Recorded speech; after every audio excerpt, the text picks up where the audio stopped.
Hey everybody, Chris here for Poker Savvy Plus, and I've got a special treat for you guys. I'm along here with Dantes. You want to say what's up, man? Hello, hello. And we are going to be doing something different. In this video, I'm going to be playing 4 multi-table tournaments, and Dantes is going to be sweating me / giving me advice / working on my multi-table tournament game. For those of you that don't know me, I am primarily a cash game player. I play mid-stakes online, but have very little tournament experience. I think I've played in 1 online MTT in the last 2 or 3 years, and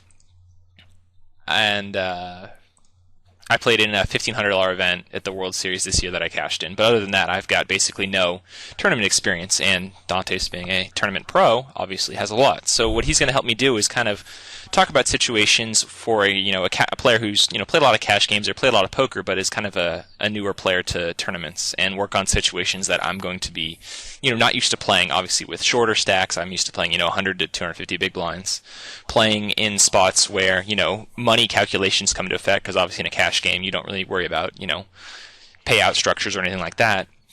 And also just dealing with the different types of players you're going to see in the various tournaments. So I late registered for all these tournaments, but we think we've got on the top, everything's between $11 buy-in to $60 buy-in, so kind of like low to mid-stakes tournaments.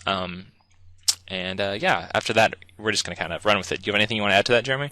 That sounds about right. Just probably some of the things that I focus on with my students who are cash game players primarily is the different lines you take that are stack size dependent, and the adjustments to that, because obviously you've got short stackers at your cash games, but I think you'll find a lot more, especially most tournaments play with your average stack size pretty low relative to the 100 BB stuff that you're used to. So some of those situations are probably going to be a little bit uncomfortable or unfamiliar territory that I can help out with, I'm sure.